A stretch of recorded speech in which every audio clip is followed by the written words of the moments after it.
Republicans would have you believe that all people without homes that live on the streets are lazy. They're just lazy. Why don't they get a job? Why should we have to pay for them? And my one thought is, oh, so you would rather they just die. You just rather that they crawl away somewhere and die. Just, you couldn't be bothered with whatever their story is. They're inconvenient. They couldn't keep up with the society. They could not keep up with the skyrocketing inflation. They did the horrible crime of losing their job, and now they can't get another job. For most of my life, I was a customer service rep. I worked in billing offices. I worked in insurance offices. I was a lead representative. I was good at my job. When I worked for Seafirst, actually I worked for the TPA Traveler Plan Administrators. I was Seafirst was our prize account, and I was assigned the executives because I was really good. And I don't know, about 10, 15 years ago. Actually about maybe 15 years ago. Suddenly there were no more customer service jobs available anywhere because they offshored them. You notice how we don't have any presidential candidates talking about the problem of offshoring the middle class jobs. Nobody ever has anything to say about that. About how it's perfectly okay for companies in our country, the United States of America, to offshore all of our jobs to other countries where they don't have to pay people so much. So we are stuck without jobs now. President Biden doesn't talk about it. President Obama didn't talk about it. President Bush didn't talk about it. Trump didn't talk about it. I have yet to hear Kamala Harris talk about it either. Nope, it's perfectly fine. It's one reason why our country is dying, because we literally have our jobs shipped overseas. I digress terribly. I couldn't get a job.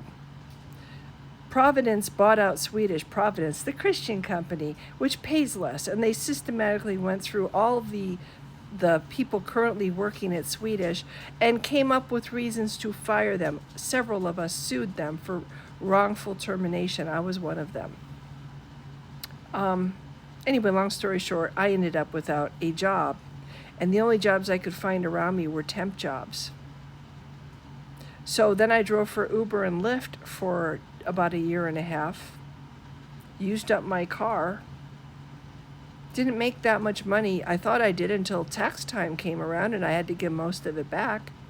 So then I'm like, okay, if I want to do something, if I want to drive for a living, I want to drive somebody else's vehicles, and that's when I went and applied for my current job. But yeah, a lot of people were in that situation where suddenly their work is no longer around. They can't just go get another job. The one skill that they have no longer is available. So what are you going to do if you can't get a job and you just lost your job? Some people might have stories like that are now living on the street.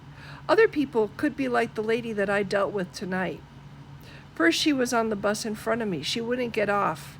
One of the passengers called 911 because he thought she was having a fentanyl overdose reaction. They came out, they decided, no, she's fine, and they left. And they basically told the driver in front of me, just take her wherever she wants to go.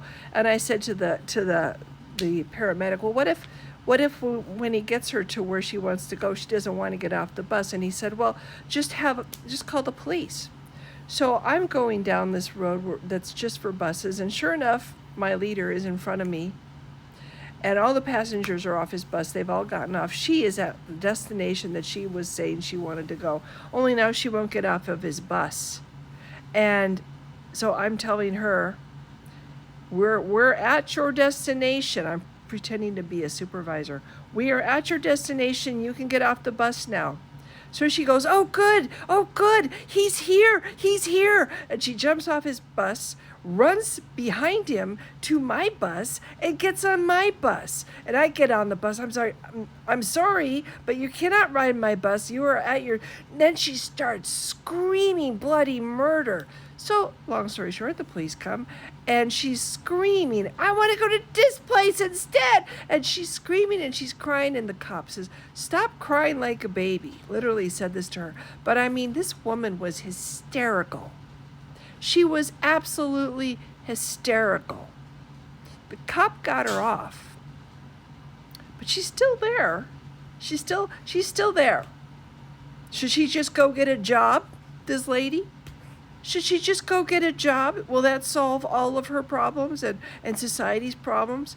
What kind of job do you suppose this woman could get?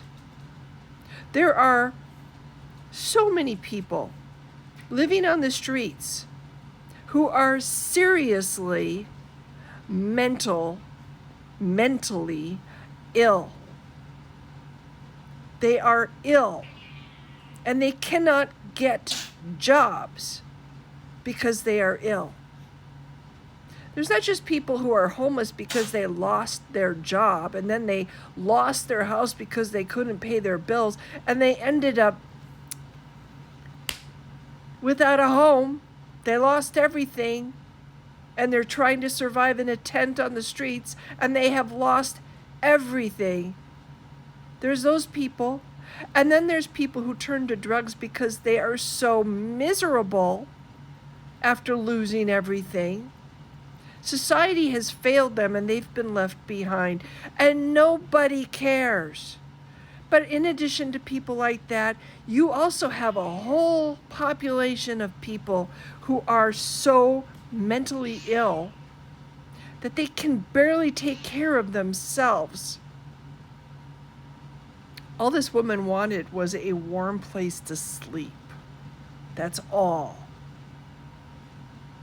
She doesn't have a warm place to sleep. She doesn't have any place. And we have Republicans in our government that want to punish people for being at the lowest point in their life. They want to put them in prison. They want to arrest them and punish them for losing their job, losing their home, losing their minds, when what they really need is help. They need help. They are human beings, and they need compassion.